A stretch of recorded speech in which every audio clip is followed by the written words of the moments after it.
सम्मानित मंच उपस्थित सभी आदर के योग्य मेरे भाई और बहनों और मीडिया से आए हुए मेरे प्रिय मित्रों, सबसे पहले तो मैं आप सबको बिहार में भारतीय जनता पार्टी और एनडीए की ऐतिहासिक शानदार जीत पर बहुत बहुत बधाई और बहुत बहुत शुभकामनाएं देता हूं। राष्ट्रीय अध्यक्ष जगत प्रकाश नड्डा जी को, आदरणीय प्रधानमंत्री नरेंद्र मोदी जी को, अमित भाई शाह जी को बहुत बहुत बधाई। और आज के सफल कार्यक्रम के लिए जहां एक और इस रैली स्थल में मुंड ही मुंड नजर आते हैं, तो सड़कों पर लोगों के झुंड ही झुंड आते हुए नजर आ रहे हैं। इससे पता लगता है कि लोगों में आक्रोश कितना है, लोगों में जोश कितना है। हमने बिहार जीता है और अब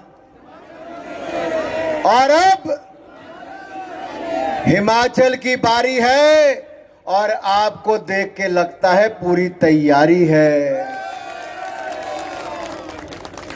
मैं श्रीकांत जी को कह रहा था, हिमाचल के लोग बहुत समझदार हैं।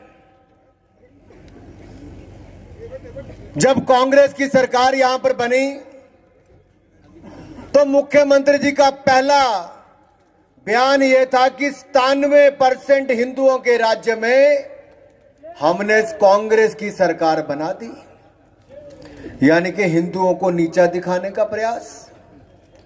फिर शिमला में 5 मंजिली मस्जिद को संरक्षण देने की बात हो, पांवटा साहब में हिंदू विरोधी काम हो, हिंदू की बेटियों को भगाने का काम हो, ऊना में यही किया गया हो, प्रदेश के कोने कोने में हिंदू विरोधी सोच को बल दिया गया हो।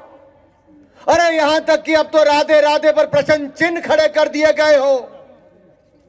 आपको तय करना है, क्या देवभूमि की सरकार, क्या ये कलयुगी कौरव जो कांग्रेसियों के रूप में आज तुष्टीकरण की राजनीति कर रहे हैं, उनके साथ हिमाचल की जनता को जाना है तो आप जाइए, लेकिन लगता है व्यवस्था पतन से बदलना है, एक नई व्यवस्था को खड़ा करना है।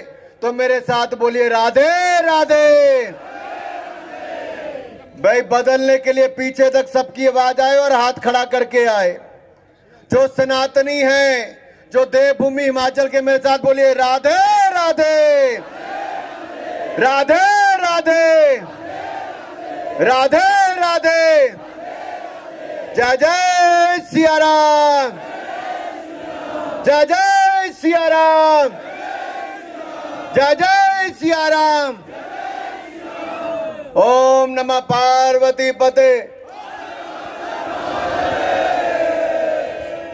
बड़े शिव भक्त हैं भाई। एक तरफ धौलाधार के पहाड़, ऊपर से आपका जोश। कांग्रेस ने 3 साल में कुछ किया है तो हिंदुओं को गाली देने का काम, हिंदू विरोधी सोच को आगे बढ़ाने का काम, हिमाचल विरोधी सोच को आगे बढ़ाने का काम, कभी आरएसएस को, कभी हिंदू को, कभी हिंदू संगठनों को। अरे 3 वर्षों के बाद तो इस कांग्रेस की सरकार को जहां लाज से मुंह को छिपा लेना चाहिए था, वो जलसा मनाने की तैयारी कर रहे हैं। अरे जिन्हें जनता से गारंटियों को, जो गारंटियां नहीं पूरी कर पाए, उसके लिए माफी मांगनी चाहिए थी, वो जश्न बर्बादी की महफिल सजाने की बात करते हैं। जिन्होंने प्रदेश को 1 लाख करोड़ के कर्जे में डुबा दिया, व्यवस्था पतन की एक नई कहानी जिन्होंने लिख दी।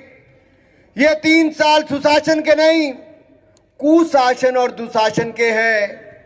अगर मुझे कोई पूछे 3 शब्द इनके लिए कह दो, तो मैं कहूंगा ये सरकार खाओ पियो और मौज करो सरकार है, जिसने कर्जा लेकर मित्रों की मौज करवाने का काम किया है। मित्रों को महकमे दे दिए, मित्रों को महकमे दे दिए, पेंशनर्स और मुलाजिमों का मजाक उड़ा दिया।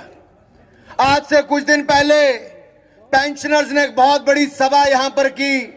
कभी मुलाजिम सड़कों पर हैं, कभी पेंशनर सड़कों पर हैं, युवा सड़कों पर हैं, महिला सड़कों पर हैं, पर देश के समाज के हर वर्ग के लोग आज सड़कों पर उतरे हैं। 3 सालों में ही व्यवस्था पतन की ये कहानी किसी और ने नहीं, कांग्रेस ने लिखने का काम किया है। और आपका ये जोश, आज की ये भीड़ दिखाती है आज से सरकार के पांव उखड़ने शुरू हो गए। जब 2027 में चुनाव होंगे तो हिमाचल में भी कांग्रेस का वही हाल होगा। जैसे राहुल जी ने बिहार के चुनाव के बाद अपने चुने हुए विधायकों के साथ एक मीटिंग बुलाई, कमरे में कांग्रेस के विधायकों को बुलाया गया। श्रीकांत जी, राहुल गांधी जी आकर बैठे, कहते सब कांग्रेस के विधायकों को बुला लो। कांग्रेस के विधायक बिहार के आए, एक सोफे पे आके बैठ गए। वो कहते भाई बड़ी जगह खाली, बाकी विधायकों को बुला लो। कहते साहब ये 6 ही चुनकर आए हैं, एक सोफे पे ही आ गए हैं।